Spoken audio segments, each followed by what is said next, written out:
पाढे पाठांतराचा खेळ. पालक नसताना मुलांच्या संगोपनाविषयी सल्ला देणारा मी स्वतः पालक होण्यापूर्वी मनानं खूप तयार झालो होतो. दिसतील त्या पालक मुलांची निरीक्षणं करतच होतो. आणि आता माझी मुलगी 20 वर्षाची होऊन गेली तरी माझा अभ्यास सुरूच आहे. आधीच्या प्रकरणात आलेली अनेक उदाहरणं त्याच काळातली आहेत. 1981 सालात मी एका मुलीचा पिता झालो तेव्हा तिचं संगोपन कसं करावं याविषयी माझ्याकडे अस्पष्ट अशी योजना तयार होती. अगदी बालपणीच्या गोष्टी सांगण्यात अर्थ नाही, पण ते बाळ बोबड्या आवाजात बोलू लागलं आणि इतरांचं ऐकून समजून घेऊ लागलं, त्यानंतरच्या गोष्टी महत्त्वाच्या आहेत. मी पाहिलेल्या इतर मुलात आणि माझ्या मुलीच्या बुद्धीमध्ये फार मोठा फरक आहे असं मला काही कधी वाटलं नाही. त्यामुळेच इतर मुलांच्या वाढीचे निरीक्षण केल्यावर मनाशी बांधलेले काही आडाखे मी माझ्या मुलीवर प्रयोग म्हणून वापरायचे ठरवले होते. साधारण वर्ष सव्वा वर्षाची असताना मुलगी बोलू लागली, शंका विचारू लागली, दिसेल त्या गोष्टीत नाक खुपसल्यासारखे प्रश्न विचारायचे, आईबापांना भंडावून सोडायची, कधी एकटीच खेळत असेल तर स्वतःशी बडबडायची. मी इतर मुलांचं जमेल तेवढं निरीक्षण केलेलं होतं, पण आता स्वतःच्या मुलीची बडबड कशी चालते याचं मी बारकाईने निरीक्षण करत गेलो. तेव्हा मला एक गोष्ट लक्षात आली की अनवधानाने केलेल्या अनेक गोष्टी तिच्या लक्षात राहत आहेत, पण त्याचा वापर कसा करावा हे माझ्या लक्षात येत नव्हतं. तिच्या प्रत्येक शंका आणि प्रश्नाला माझ्यापाशी उत्तर नव्हतं, पण तिच्यातली जिज्ञासा, उत्सुकता संपू नये, मारली जाऊ नये असं मात्र मला वाटत होतं. त्यामुळे तिच्या शंकेखोरीला थांबवण्यासाठी मी काही उपाय शोधत होतो. नेहमी नव्या गोष्टी सांगणं मला जमत नव्हतं. रस्त्यानं फिरण्याची तर सोयच नव्हती, कारण दिसेल त्या गोष्टीविषयी तिचे प्रश्न तयार असायचे. अखेर तिचे प्रश्न आणि बडबड बंद करण्याचा एक उपाय मला अचानक सापडला. तिला झोपवण्यासाठी कुठलं तरी सिनेमातलं तत्कालीन ठेकेबाज गाणं मी नेहमी गुणगुणायचं. ते गाणं तिला पुरतं पाठ होऊन गेलं होतं आणि झोपायची वेळ झाली म्हणजे मला ती तेच गाणं म्हणायला सांगायची. माझ्यासोबत तिचं गुणगुणणं सुरू व्हायचं आणि मध्येच केव्हा तरी तिचे डोळे मिटून जायचे. आता हे गाणं, त्याचा ठेका, ते गुणगुणणं मग मी रस्त्यात प्रवासात असतानाही प्रयोग म्हणून वापरलं तर ती तशीच खांद्यावर डोकं ठेवून झोपून जायची. आता त्या गाण्यात गंमत होती की ती सूर तालाची जादू होती. मी गाणं बदलून बघितलं तर नवं गाणंही तिला पाठ झालं आणि 2 महिन्यात झोपताना तिला नवं गाणं हवं असायचं. म्हणजे गाणं अथवा चाल महत्त्वाची नव्हती, तर ठेक्यावरली गुणगुण पुरेशी होती. आता ह्यावर मी जेव्हा विचार करत गेलो तेवढ्या गोष्टी अधिकच स्पष्ट होत गेल्या. एक गोष्ट स्पष्ट झाली म्हणजे ती गाणं गुणगुणलं तर तिच्या शंका थांबतात आणि ती सुरा तालात गुंग होऊन जाते. अचानक माझ्या मनात एक कल्पना आली, आपण गाण्याऐवजी पाढे गुणगुणले तर? मी शाळेत असताना पाठ केलेले पाढे तेवढे पाठ राहिले नव्हते, म्हणून मग मी 8-15 दिवस नव्याने पाढे पाठ केले. मला 200 पर्यंत अस्खलितरीती पाढे म्हणता येऊ लागल्यावर मी हा प्रयोग सुरू केला. मुलीला घेऊन घराबाहेर पडायचो तेव्हा तिला उचलून घेतलेला असे. अवघ्या 1.5 वर्षाची होती वसू तेव्हा. मग गाण्याऐवजी मी बे के बे अशी पाढ्यांची गुणगुण सुरू केली. आता हे गाणं तिने कुठे आधी ऐकलं नव्हतं. त्याचा परिणाम असा झाला की आठवडाभर तरी ती माझ्यासोबत पाढे गुणगुणू शकत नव्हती. थोडा वेळ ती जुन्याच गाण्याचा हट्ट धरायची. मग त्या गाण्याचा कंटाळा आला म्हणून मी पाढेच म्हणायचो. आता 2-3 दिवस चाललेली तक्रार मग थांबली. घराबाहेर पडलो की मग तीच म्हणायची, बाबा बे के बे म्हण ना. तिला तो अभ्यास आहे की ते गाणं आहे हेच तिला ठाऊक नव्हतं, परंतु ठेक्यावर उच्चारले जाणारे शब्द तिला आवडायचे आणि मी देखील न कंटाळता बे के बे पासून सरळ 20 एके 20 पर्यंत पाढे म्हणत जायचो. संपल्यावर पुन्हा बे के बे अशी नव्याने रेकॉर्ड वाजवायचो. अवघ्या 10-12 दिवसात त्या 1.5 वर्षाच्या मुलीला पाढे म्हणता येऊ लागले. बे के बे पासून 5 एके 5 पर्यंत स्वतंत्ररित्या पाढे म्हणू लागली. दरम्यान तिला एक नवीन शोध लागला. तिच्याच एका बालवाडीतल्या बहिणीला तेच पाढे असायचे, पण पाढे पाठ झालेले नव्हते. अशा वेळी वसूदने पाढे म्हणून दाखवले की मग तिचं कौतुक व्हायचं. ह्या कौतुकामुळे ती हरखून जायची. मोठमोठ्याने तोंडपाठ पाढे म्हणून दाखवायची. अवघ्या 2-2.5 महिन्यात आमचा हा प्रयोग कमालीचा यशस्वी झाला. 2.25 वर्ष वय असताना माझ्या मुलीचे 200 पर्यंत पाढे पाठ झालेले होते. ऐकणाऱ्या अनेक पालकांचा स्वतःच्या कानावर विश्वास बसत नसे, कारण त्यांची मुलं शाळेत बालवाडीत शिकत असूनही त्यांचे पाढे पाठ नव्हते. आता पाढे पाठ करून घेणे ही पालकांसाठी डोकेदुखी होती. त्यामुळे अनेकांनी मला या चमत्काराचं रहस्य विचारून घेतलं. तर माझा एक मित्र पत्रकार आहे बरं का. त्याचा 4थीतला मुलगा आणि त्याचा अभ्यास घेणारी आई यांच्यातलं भांडण ऐकून मी तिला हे रहस्य सांगितलं. आपल्या मुलाला रोज शिवाजी पार्कला फिरायला नेऊन तिने अवघ्या 1.5 महिन्यात त्याचे पाढे पाठ करून घेतले. इथे अभ्यास आणि गंमत यातला फरक लक्षात घ्यायला हवा. आता मुलांना खेळ आवडतो, अभ्यासाचा कंटाळा येतो आणि मी त्यावरच तर पर्याय शोधत होतो ना. कदाचित पाढे पाठ करून घेण्याच्या या प्रयोगातून मला त्याची नवी दिशा सापडली असावी, कारण मी स्वतः आधी पाढे पाठ केले आणि मग 1.5-2 वर्षाच्या मुलीकडून तिच्या नकळत पाठही करून घेतले. पण सगळा अभ्यास पाढ्याप्रमाणेच होण्याची शक्यता नव्हती ना. विषय एवढ्यावरच संपलेला नव्हता. पाढ्यातलंही नाविन्य संपणार होतंच. आता तोंडपाठ पाढे म्हटल्याने कौतुक झाल्यामुळे माझी मुलगी सगळ्यांना ते म्हणून दाखवायची. रस्त्यावर आम्ही पाढे गुणगुणायचो. पण जसजसे तिचे सगळे पाढे पाठ झाले आणि माझ्या मदतीशिवाय वसूत स्वतःच अस्खलितपणे पाढे म्हणू लागली, तेव्हा मग त्यातली गंमत हळूहळू संपू लागली. जिथं कौतुक होईल तिथे ती हौसेने पाढे म्हणायची, पण रस्त्यावर पाढे म्हणायचा कंटाळा करू लागली. थोडक्यात शाळेत जाण्यापूर्वी तिचे पाढे पाठ झाले, तरी शाळेत जाण्यापूर्वीच जुनेपणामुळे तिला त्या पाढ्यांचा कंटाळाही आला होता. आणि आता पुढं काय, हे भलं थोरलं प्रश्नचिन्ह माझ्यासमोर उभं होतं. दमदाटी करून भागणार नव्हतं, कारण आपलं मूल हे आव्हान म्हणून मी स्वीकारलेलं होतं. म्हणजे उपाय शोधण्याला पर्याय नव्हताच. मग नाविन्य आणण्यासाठी मी स्वतः 300 पर्यंत पाढे पाठ करून तेही तिला शिकवले. पण 200 पर्यंत मजल आधीच गेली असल्याने पुढले पाढे पाठ व्हायला तिने काही जास्त वेळ घेतला नाही. आता 300 पर्यंतचे पाढे झटपट संपवून तिने माझ्या पुढलं प्रश्नचिन्ह कायम ठेवलं. मात्र तोवर मी सावध झालो होतो. गोष्टीतला सांकाम्या राक्षस जसा पटापट कामं उरकून अधिक काम मागतो, नाहीतर खाऊन टाकीन म्हणतो, तसंच मूल हे असतं. स्वतः 300 पर्यंतचे पाढे तिला शिकवून गुणगुणतानाच मी पुढला पर्याय शोधू लागलो होतो. त्यामुळेच तिचे मराठीतले पाढे संपून तक्रार सुरू झाली, तेव्हा मी पोतडीतून नवा खेळ बाहेर काढला. त्याची तयारी मी आधीपासूनच करून ठेवली असती. मुलगी अवघी 2 वर्षाची असताना मी स्वतः इंग्रजी पाढे पाठ करून तयार ठेवलेले होते. मग आमचा नवा खेळ 2 1 2 असा इंग्रजीच्या पाढ्यात सुरू झाला. हे शब्दोच्चार अपरिचित आणि त्यांचा ठेका नवाच असल्याने वसूत त्याच्यात चांगलीच रमली. मात्र हा नवा खेळ खेळण्यापूर्वीच मी तिच्याकडून मराठीतले 300 पर्यंतचे पाढे पूर्व अट म्हणून वधवून घ्यायचो. मग इंग्रजीत 100 पाढ्यांचे पाढे म्हणायचो. 8-15 दिवसातच तिला हे शब्दोच्चार समजून घेण्यात खर्ची पडले. पण मग मात्र वेगाने ती पाढे आत्मसात करू लागली. एकीकडे तिला म्हणून दाखवायचं आणि दुसरीकडे आपण पुढले पाढे पाठ करायचे, अशी माझी त्या काळात कसरत चालू होती. पण त्यातनं सुटकाही नव्हतीच. आता ह्याचा फायदा असा झाला की 2.25 वर्षाची असताना तिला बालवाडीत घातलं तेव्हा वसूतचे इंग्रजी आणि मराठीतले 300 पर्यंतचे पाढे अगदी तोंडपाठ. याचा अर्थ मी काही नवीन शोध लावला नव्हता की माझ्या मुलीत अशी काही खास गुणवत्ता पण नव्हती. तिची जी उत्सुकता आणि जिज्ञासा होती तिच्या नकळत वापर करून मी पाढे तिच्या गळी उतरवले होते. आता हा अभ्यास आहे की गाणे आहे, ही गंमत आहे, याचा तिला थांगपत्ता नव्हता. तर आम्ही गंमतच करत होतो, परंतु इतर गमतीमध्ये तिचा वेळ आणि स्मरणशक्तीचा वापर करून घेतला, इतकंच. याचे श्रेय मला किंवा माझ्या मुलीला असण्यापेक्षा सर्व पालक आणि मुलांना आहे, ज्यांचं मी दीर्घकाळ निरीक्षण करत होतो.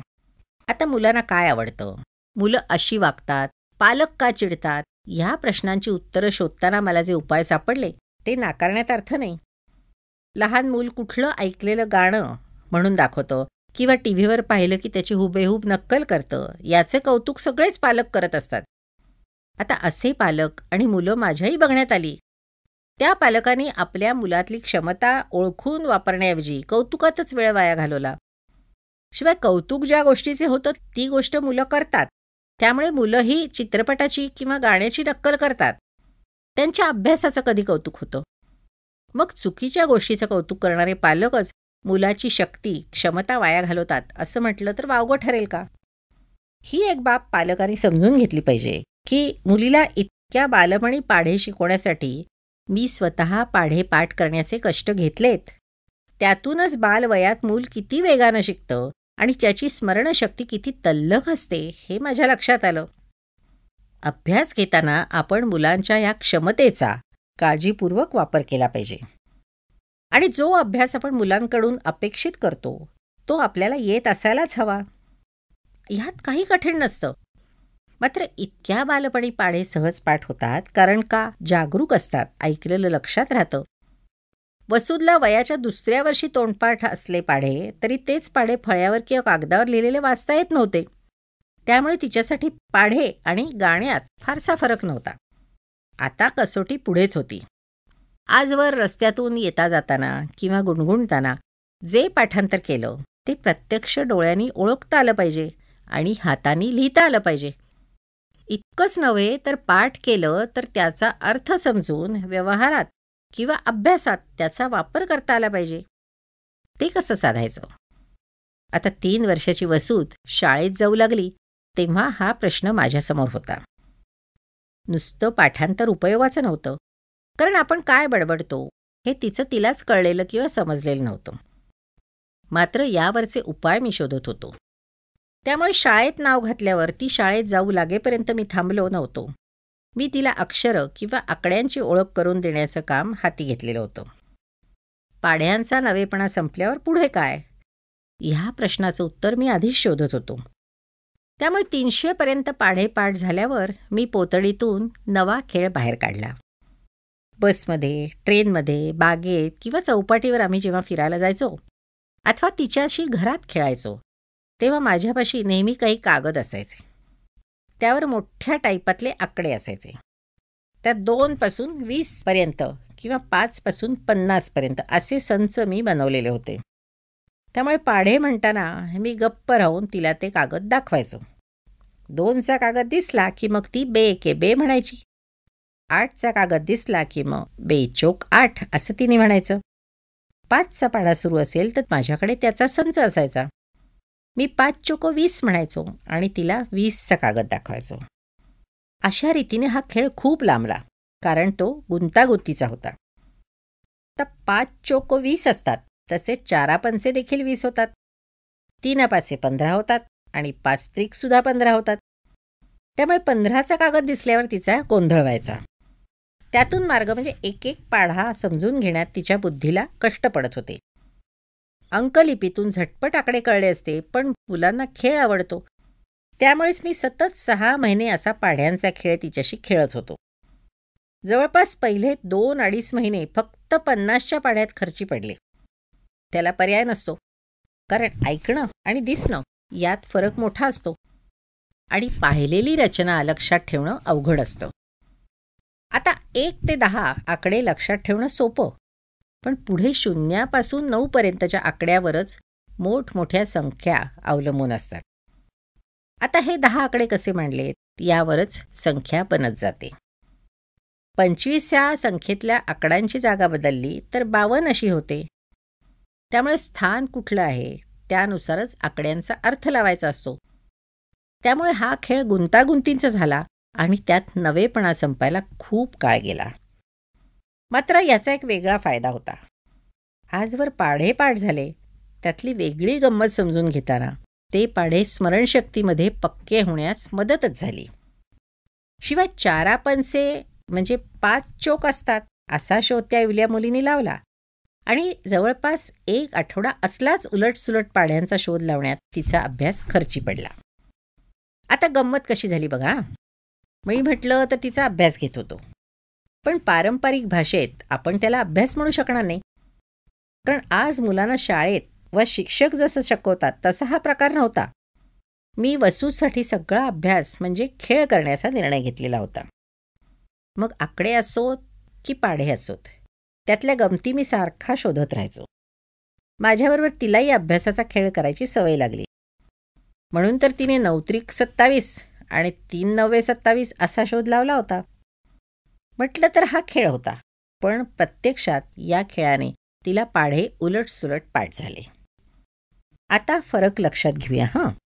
आता नकळत पाठ झालेल्या पाढ्यांमध्ये आकडे शिकण्यासाठी मी हा कागदाचा खेळ सुरू केला होता. पण त्यामधून त्या छोट्या मुलीने पाढ्यांची उलटसुलट गंमत स्वतः शोधून काढली आणि मग वसुधच माझी परीक्षा घेऊ लागली. आजवर मी तिच्यासाठी खेळ शोधून काढले होते. आता तिनं माझ्यासाठी एक नवीन खेळ बनवला. एका कागदावर ती काही लिहून झाकून ठेवायची. मग मला आकड्याचा कागद दाखवायची. त्यावरून मी पाढा ओळखायचा. म्हणजे समजा तिने मला 35चा कागद दाखवला तर मी 7×5 35 की 5×7 35 ते ओळखायचं. त्यात माझं बरोबर आलं तर पुढला डाव तिच्यावर असायचा.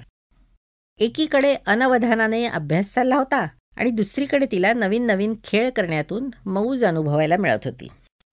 आता याचा फायदा मला देखील त्यावेळेस कळला नाही.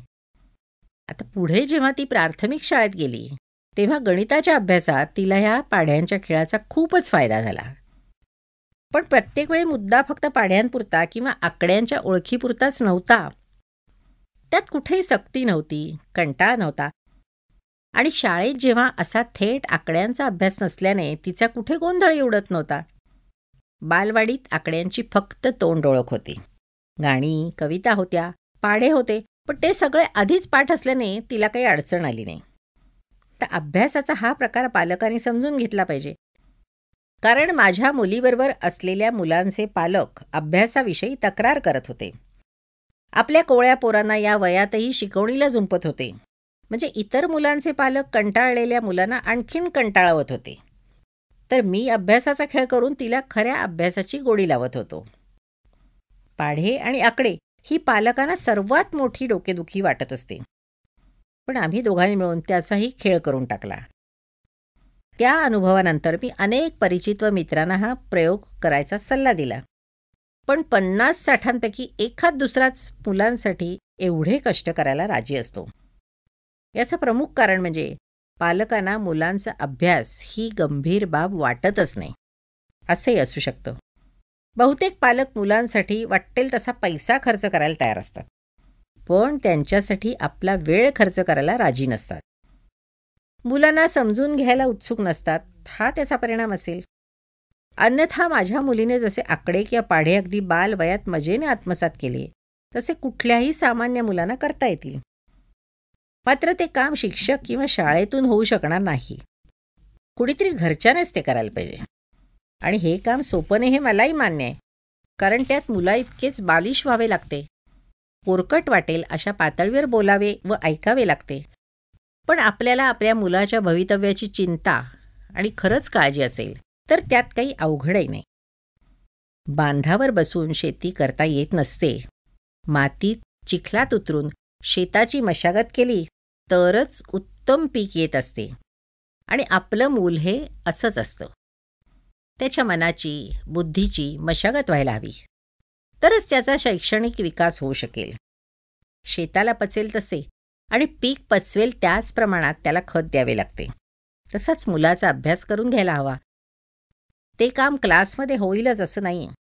आणि त्याहीपेक्षा महत्त्वाची बाब म्हणजे अशा प्रकारे मुलाशी अभ्यासाचा खेळ करताना त्याच्यात आणि आपल्यात एक प्रकारचं विश्वासाचं, जवळकीचं नातं तयार होतं. पुढल्या काळामध्ये त्याचा खूपच फायदा मुलाला मिळतो याची हमी आज मी इतक्या वर्षानंतर देऊ शकतो. कारण आज कॉलेजपर्यंत जाऊन पोचलेल्या मुलीचा मी अभ्यास घेऊ शकत नसलो तरी तिला अभ्यासातल्या चिंतेच्या वेळी माझ्याशी अगत्यानं बोलावंसं वाटतं. कारण पाढ्यातून सुरू झालेले खेळ पुढे इतर विषयातही आणि अभ्यासातूनही चालू राहिले त्याचा हा परिणाम आहे. पालकांचा होतो खेळ. कानानं ऐकलेलं लगेच लक्षात राहतं आणि तसेच्या तसे तोंडपाठ म्हणता येतं. त्यालाच पाठांतर म्हणतात. दिसलेलं लक्षात ठेवण्याने अभ्यास होतो, पण अभ्यासानं शिक्षण होत नाही. पाहिले, ऐकले तसंच समजलंही पाहिजे, त्याला शिक्षण म्हणतात. 3-3.5 वर्षाची वसूद पाढेपाठ म्हणायची आणि आकडे ओळखूही लागली, लिहूसुद्धा लागली, पण तरीही आकडे किंवा संख्येचा वापर तिला कळत नव्हता. अभ्यासातली ही अतिशय किचकट प्रक्रिया आहे. कारण मुलांना आपण अथवा शाळेत शिक्षक जे शिकवतात त्याचा उपयोग ठाऊक नसतो. मग त्यांना तो एक सगळा प्रकारच निरुपयोगी म्हणून कंटाळवाणा वाटू लागतो. समजा मुलाचे 100-200 पर्यंत आकडे पाठ आहेत, पाढेही पाठ आहेत. त्यांचा त्याच्या वयातल्या व्यवहारासाठी काय उपयोग आहे? पुढे केव्हा तरी तो उपयोग होणार असं समजून उपयोग नसतो. कारण उपयोग असेल तेव्हाच शिकता येईल असं मुलांना वाटतं. त्यामुळे ते जे शिकतात ते आत्मसात करण्यासाठी त्याचा उपयोग त्याच कोवळ्या वयात दाखवता आला पाहिजे. पाढे आणि आकड्यांनंतर माझ्या पुढे ही समस्या येऊन उभी राहिली. अक्षर ओळख एकीकडे चालू होती, पण दुसरीकडे वसूदला शिकवलेले आकडे पाढे आत्मसात होण्यावर मी उपाय शोधण्यात गर्क होतो. खरं सांगायचं तर एके दिवशी तिनेच तो उपाय माझ्यासमोर आणून ठेवला. आता वडिलांच्या आईला आजी म्हणायचं आणि आईच्या आईलाही आजीच म्हणायचं. आईच्या बहिणीला मावशी म्हणायचं, पण वडिलांच्या बहिणीला मात्र आत्या म्हणायचं. आईच्या भावाला मामा तर वडिलांच्या भावाला काका. हळूहळू ही नाती तिला समजली होती. पण एकदा काय झालं की मित्राच्या घरी गेल्यावर त्याच्या वृद्ध आईला आजी म्हणण्याची वेळ आल्यावर ती म्हणली, आता मला 3 आजी आहेत. मी तिच्याकडे बघत राहिलो. तिने 2 खऱ्या आज्यांना ही आता नवी आजी जोडून मला हिशोब सांगितला. भोवताली असलेली सगळी मंडळी हसली. मलाही हसवलं. पण तो विजय मनातल्या आतल्या कप्प्यात तसाच ताजा राहून गेला. अनवधानाने मी मनातल्या मनात तिच्या हिशोबाचं कौतुक करत होतो. बहुधा 3-4 दिवसांनी मला त्यातूनच एक नवीन खेळ सुचला. आईसारख्या दिसणाऱ्या ओळखीच्या प्रत्येक महिलेला मावशी म्हणायचं आणि पालकांच्या मित्रमैत्रिणींच्या आयांना आजी म्हणायचं. आता वडिलांच्या मित्रांना काका म्हणायचं ही आपल्याकडची पद्धतच आहे. मी त्याचाच खेळ करून टाकला. तर बाहेर कुठे गेल्यावर वसूशी माझा हा नवा खेळ सुरू व्हायचा. आता समारंभात असो व बगीचात, चौपाटीवरच्या गर्दीत असो, आम्ही त्यात तिच्या आज्या, मावश्या, काका, आजोबा असे मोजू लागलो. साधारणतः बरेच केस पांढरे झालेल्या महिला पुरुष त्यात आजी आजोबा असायचे. ज्यांचे केस पिकलेले नसतील ते मावश्या आणि काका असायचे. ह्या खेळात आकड्यांचा वापर सुरू झाला. त्यामुळे आकडे मोजण्यासाठी असतात हा उपयोग लक्षात येऊन पुढे पुढे मिळेल त्या वस्तू, खेळणी, कुत्रे, कावळे मोजायला सुरुवात झाली. आता मोजायचं म्हणजे काय तर समान दिसणारे वस्तू वेगळ्या काढून मोजायच्या असतात. गर्दी असेल तर सगळीच माणसे असतात, पण त्यात बायका किती आणि पुरुष किती अशी व्याख्या केली तर 2 गट पडतात. परंतु मावशी, आजी, काका, आजोबा असं केलं तर 4 गट होतात. त्यातून मुलं आणि मुली वेगळ्या काढल्यास तर अजून 6 गट होतात. प्रारंभी कुठला तरी एक गट करून मोजणीचा खेळ व्हायचा. त्यात खेळ म्हणजे काय असायचं तर आधी कोणाचं मोजून संपतंय तो जिंकणार. आता तिला खेळवायचं असल्यामुळे बहुतेक प्रसंगी वसूदच जिंकायची हे सांगायला नको. आता जसजसा मोजण्याचा खेळ सोपा झाला तसतसा जुना आणि कंटाळवाणा पण झाला. त्यात नाविन्य आणण्यासाठी मी नवीन युक्ती अंमलात आणली. आता माणसांची गर्दी असो की रस्त्यावर दिसणारे सर्व काही असो, आम्ही दोघं आपापली वस्तू निश्चित करायचो. समजा तिने टॅक्सी घेतली तर मी स्कूटर घ्यायचो. तिने चिमण्या घेतल्या तर मी कावळे माझ्या वाटेला यायचे. आता ह्यात कसला खेळ होता? आपली वस्तू ठरवताना त्यांची संख्या जास्त होईल याचा अंदाज असायला हवा. ज्याचा आकडा मोठा तो जिंकणार. म्हणजेच खेळायचे तर दिसणाऱ्या वस्तूपैकी जास्त ठरेल ती आधीच बळकावली पाहिजे. माझा मतलब जिंकण्याचा नव्हताच, त्यामुळे जे वाटायला येईल ते मी मान्य करायचो. मात्र तिला खेळ खोटा वाटू नये म्हणून कधीकधी हुज्जत पण घालायचो. त्याशिवाय खेळण्यात मजा कशी येणार? आव्हान, चॅलेंज असल्याशिवाय जिंकण्यात मजा कशी असेल? पुढे पुढे फियाट, ॲम्बॅसेडर, मारुती, जीप असेही आम्ही खेळ खेळलो. याचा फायदा असा झाला की खेळायला साधनं किंवा जागा व वेळ ठरवावीच लागत नसे. आम्ही जिथे असू तिथे आमचा खेळ सुरू होई. म्हणजे वसूदसाठी अप्रत्यक्ष अभ्यासच व्हायचा. आता इथं एक गोष्ट पालकांनी समजून घेतली पाहिजे. जिंकण्यासाठी मुलं एकच वस्तू व प्राणी 2दाही मोजू शकतात. त्यांना काही बिघडत नाही, कारण ती लबाडी त्यांनी जाणीवपूर्वक केलेली असते. आता 2-3दा तिने एकच वस्तू मोजली तरी तिथे आणखीन वस्तू असल्याचं गृहीत धरून मोजलेलं असतं. त्यामुळे त्यावर आक्षेप घेण्याचं कारणच नसतं. मोजण्याची प्रक्रिया मुलाच्या स्मरणात मेंदू ठसवण्याला महत्त्व असतं, कारण मुलांची नाराजी आपल्याला परवडणारी नसते. आता असा खेळ करण्यातला फायदा कुठला तर मला वेगळा वेळ काढून मुलीचा अभ्यास घ्यावा लागत नव्हता. आणि दुसरीकडे खेळ सोडून अभ्यासाला बसण्याची सक्ती तिच्यावर करायला लागत नव्हती. जणू माझ्या मुलीला अभ्यास नव्हताच. म्हणजे ती काय बालवाडीत जायची तेव्हा काय जो असेल तेवढाच. घरात तिचा अभ्यास आम्ही घेतच नव्हतो. टीचरने दिलेलं होमवर्क ती स्वतःच चटकन उरकायची. आम्ही तिकडे लक्षच द्यायचो नाही. शिवाय होमवर्क करण्याचं अगत्य कशाला असे तर ती टीचरला घाबरायची, हा मुद्दा माझ्या डोक्यात पुढे अनेक दिवस होता. मुलांनी कुणालाच घाबरू नये असं माझं मत होतं, पण त्यात मी काय करू शकत होतो. वसूत शाळेत बालवाडीत जायची तेव्हा तिथं तिच्या शिक्षिका तिला ओरडत नव्हत्या की मारत नव्हत्या, पण तरीही तिला शाळेचा आणि शिक्षकांचा वचक होता. त्याचं कारण मला कळत नव्हतं. थेट विचारल्यास सांगण्याइतकी ती समजूतदारही नव्हती. शिवाय तक्रार करायला जागाही नव्हती. हा प्रश्न मात्र दीर्घकाळ मला सतावत होता. वसुतच नव्हे तर बहुतेक मुलं शाळेतल्या शिक्षकांना वचकून असतात. त्यासाठी शिक्षकाने मारहाण करावी लागत नाही. पण मुलांच्या मनात अशी दहशत हवीच कशाला? ह्या भीतीचं कारण आणि त्यावरला उपाय मी खूप दिवस शोधत होतो. एकदा ती शाळेतून आल्या आल्या आम्हाला कुठे बाहेर जावं लागलं. रात्री घरी परतायला खूप उशीर झाला. ती रस्त्यातच पेंगुळलेली होती. साहजिकच तिचं होमवर्क त्या दिवशी राहून गेलं. जिथं गेलो होतो तिथे पुन्हा पुन्हा वसूत होमवर्क राहिल्याचे इशारे मला देत होती. परिणाम मला सकाळी कळला. दुसऱ्या दिवशी शाळेत जायलाच वसूत तयार नव्हती. होमवर्क राहिलं, आता टीचर ओरडणार अशी तिला भीती वाटत होती. त्या दिवशी मी तिच्यासोबत शाळेत गेलो आणि टीचरना भेटल्यावर तिची भीतीतून मुक्तता झाली. पुढे आठवडाभर माझ्या डोक्यात तो विषय होताच. शेवटी मी जाणीवपूर्वक पुढल्या आठवड्यात 2दा घराबाहेर उशीर होण्याची परिस्थिती निर्माण केली. त्यामागे होमवर्क चुकावे हाच हेतू होता. प्रत्येक वेळी दुसऱ्या दिवशी शाळेत जाताना नेमकी तीच भीतीची समस्या समोर आली. तिच्या टीचर चांगल्या होत्या, परंतु शिस्तीसाठी आग्रही होत्या. मुलानं वेळच्या वेळी होमवर्कची सवय ठेवलीच पाहिजे हा त्यांचा दंडक होता. होमवर्क चुकेल त्याला त्यात दम भरायच्या. इतर मुलांना दम दिलेला पाहूनच वसूत घाबरली होती. मला तिचे होमवर्क महत्त्वाचे कधीच वाटले नाही. पुस्तकातलं काहीतरी लिहून काढायचं, नाहीतर पाढे पुन्हा पुन्हा लिहायचे, यासाठी मुलाच्या मनात भीती असण्याचं काहीच कारण नव्हतं. ती मनापासून होमवर्क करतच नव्हती. टीचरनं तिला वेडावाकडं बोलू नये एवढ्यासाठी होमवर्क उरकण्यावर तिचा कटाक्ष होता. अखेर त्याबद्दल टीचरना मी भेटायचं ठरवलं. पण त्या अगोदरच तिच्या होमवर्कच्या बाबतीत तिला प्रश्न विचारून पाहिले. तेव्हा मला धक्काच बसला.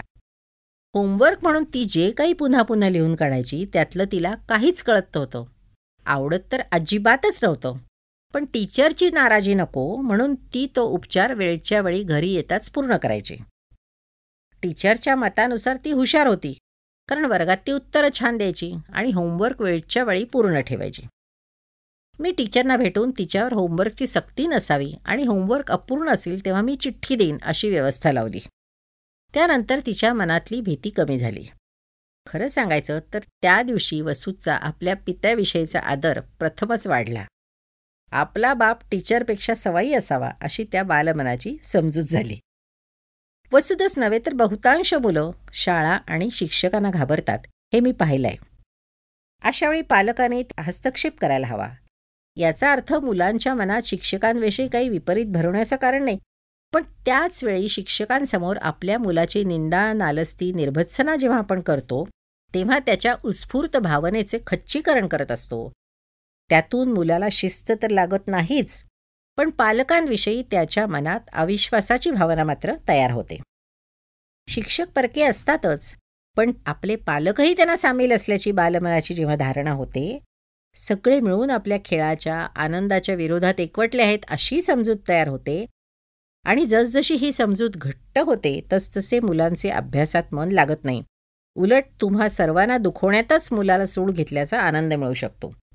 थोडक्यात आपण मुलाच्या भल्यासाठी, शिस्तीसाठी प्रयास करतो, मात्र परिणाम विपरीत होत असतात. अनवधानाने, खेळण्याच्या नादात किंवा घरातल्या लोकांसमवेत कुठे बाहेर वेळ झाल्याने मुलाचं जर होमवर्क राहून गेलं तर ती चूक असते. परिस्थितीचा दोष असतो, पण मुलाचा गुन्हा नसतो. चूक आणि गुन्हा यात मोठा फरक आहे. चूक सुधारता येते आणि त्यात कोणाचं नुकसान होणार नसतं. पण जेव्हा गुन्हा नुकसानकारक असल्याने त्यात सुधारणेला वाव नसतो, त्यावर मात्र मग शिक्षा देणं अपरिहार्यच आहे.